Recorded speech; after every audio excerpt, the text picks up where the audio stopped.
A forest wouldn't be a forest without the trees. Some just starting out, others at the end of their cycle of life, and many others somewhere in between.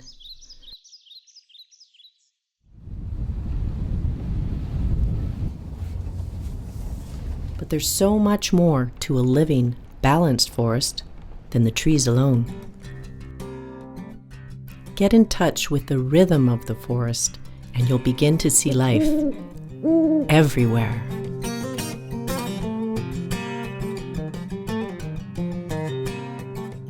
Keep an eye out for those who call the forest home. Those who choose their place of residence based on their behavior and biology. And then there are those of us who are just passing through, absorbing the sights, sounds, and smells.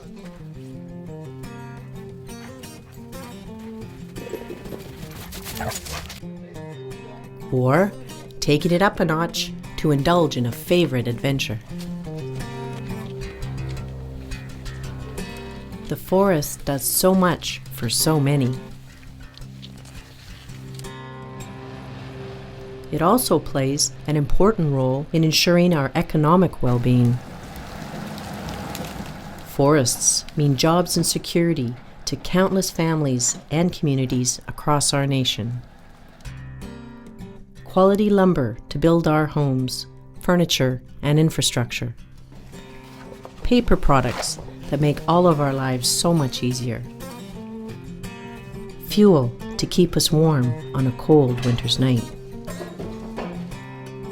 But how do you balance these competing interests? Do they have to be at odds? Or is there a way to ensure that the forest remains healthy for our children and our children's children, while sustaining our work and play? One thing is certain, such a critical balance won't be achieved by protecting any one of these interests at the expense of another. There has to be a plan. Certified forests are places where such plans are enacted on a daily basis.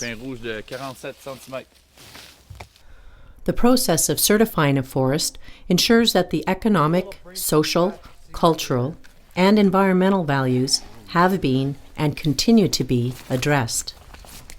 This includes the way trees are grown, the way lumber is selected, cut, and manufactured, all the while never losing sight of the other values of the forest. The certification program ensures that at each step of the way, there is a clearly delineated chain of responsibility, so that the wood products we end up with are the products of a balanced and sustainable system. Each link in the chain is equally important to the desired outcome.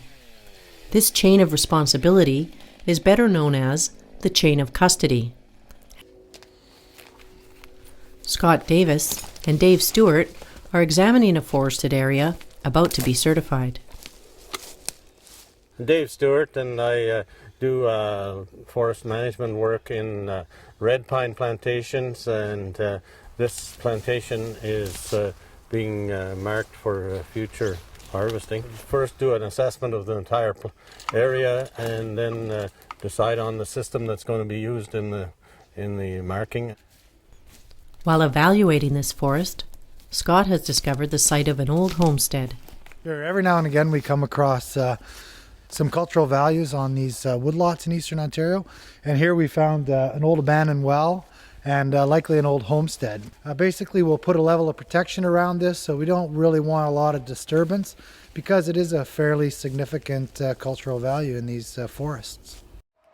In certifying this site, Scott takes into account all of the values of the forest.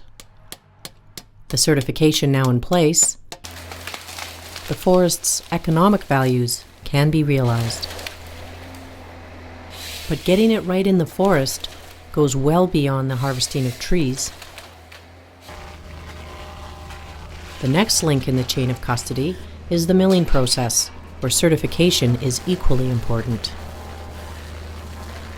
Certified companies like this one ensure that the chain of custody is not broken during the milling process. From removing the bark to sawing the trees into planks, nothing is wasted.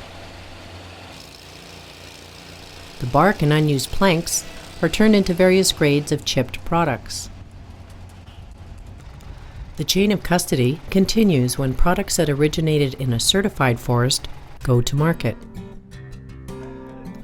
Certification allows companies and consumers interested in environmentally and socially responsible materials to be confident in their purchasing decisions. Buying products that carry a certification label is an assurance that the product comes from a forest that has been responsibly managed for environmental, social, cultural, and economic values. For producers and manufacturers, forest product certification may provide access to a market that might otherwise be unavailable. The ability to sell products from well-managed forests is a growing trend. It's a trend that's being embraced by individuals and communities all across our nation because it makes sense for the present and the future. How the future management of our forests is conducted can now be influenced by all of us. In fact, we get to vote with our dollar. By the decisions we make, we now can be part of the chain of custody.